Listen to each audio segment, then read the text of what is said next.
ба хотири раҳоӣ ёфтан аз бомбасти коммуникатсионӣ мутобиқ сохтани роҳҳои автомобилгарди кишвар ба меъёрҳои байналмилалӣ аллакай бо ибтикори ҳукумати ҷумҳурии Торикистон қадамҳои устувор гузошта шуда. Барои содироту воридоти молу маҳсулоти ниёзи мардум тамоми имкониятҳо фароҳам аст. таҷдиду навсозии роҳи Душанбе-Бохтар низ маҳз пиёда намудани яке аз ҳадафҳои стратегии давлати ҳукумати ҷумҳурӣ маҳсуб ёфта. дар ду марҳала корҳои бунёдии роҳ бо сатҳу сифати баланд сомон дода шуда. дар қисмати боқимондаи роҳҳо ба таври шабунарӯзӣ кор ҷараён дорад. роҳ байни Қизилқала ва Бохтар ки 9 километр дар бар мегирад, аслан корҳои заминӣ ҷараён дорад. то ҳозир 4,5 километр роҳҳо асфалтпӯш карда шуданд. ҳозир корҳои монеагии бетонӣ, новаҳои оҳанӣ ва дигар корҳое ки ба сохтмон дахл дорад, корҳо рафта истодааст. ҳоло дар ҳоли ҳозир 74% корҳои роҳи номбаршуда иҷро шудааст. лоиҳаи таҷдиди қидаи Қизилқала-Бохтар роҳи автомобилгарди Душанбе-Бохтар бо дастгирии ҳукумати ҷумҳурии Торикистон ва кӯмаки бебозгашти давлати Ҷопон амалӣ гардида. айни замон бо ҷалби 200 нафар мутахассисони таҷрибадори соҳавӣ ва равона сохтани 136 адад техникаҳои хурду бузурги роҳсозӣ, корҳои заминӣ, мунфаршкунӣ, гузоштани деворҳои ҳимоявӣ, хобондани лӯлаҳои обгузар, бунёди такядеворҳо, равшаннамоӣ ва дигар корҳои лоиҳавиро новобаста ба фаворасии мавсими сардиҳо анҷом дода истоданд. корҳои сохтмонии роҳи номбаршуда ба дараҷаи аъло мебошад. чизе ки шумо ҳозир шоҳид шудед, мустаҳкамкунии таъққуси роҳро онҳо гирифта истода буданд.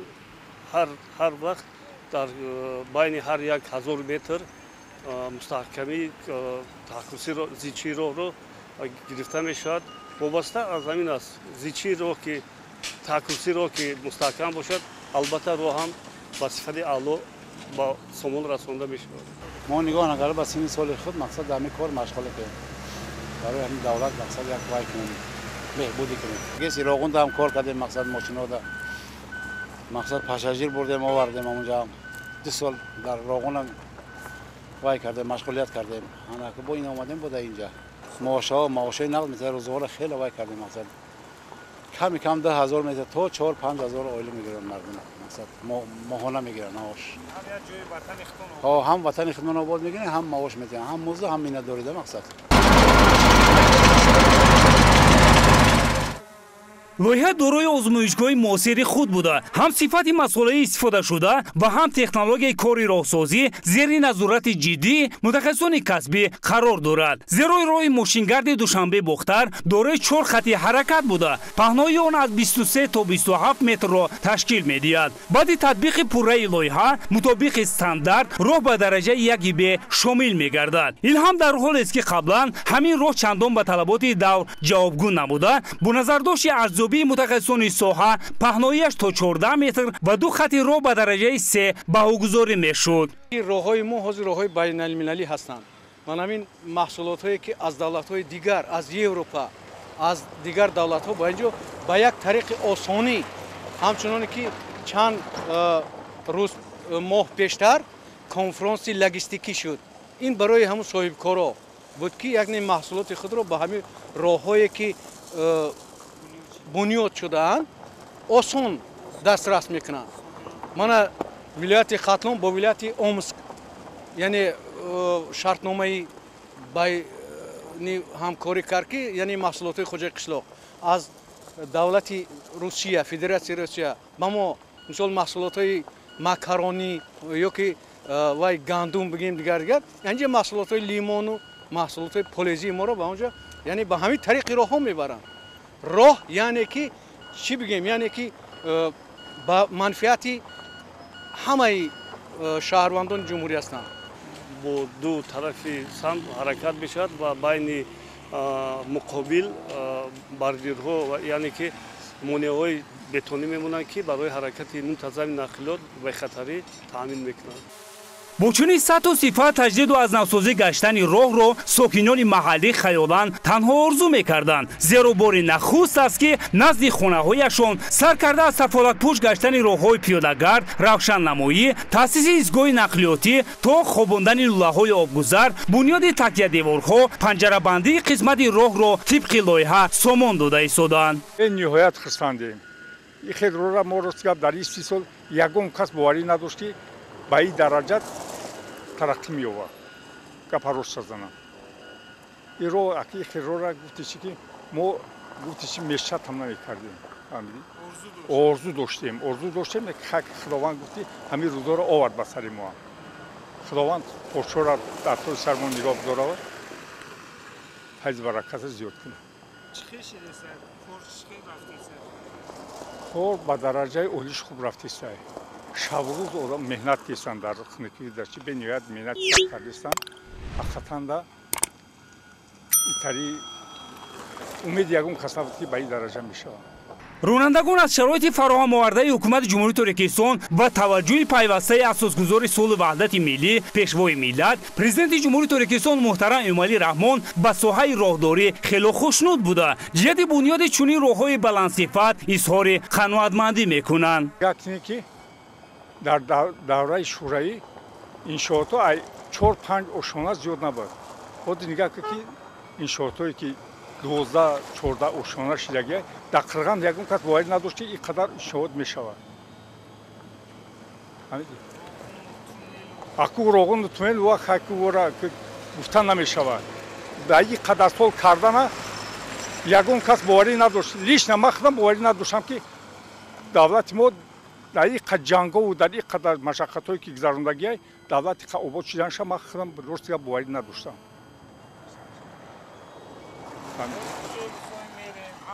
خود اگه شب و روز چهل کجایی که میفورد میرای کجایی که میفورد میرای شبم در ساعتی دی شب میخیزی میرای راه هویای فهمیدی راه هویان کجایی که میفورد اون وای میشود فهمیدی ثمره چیه؟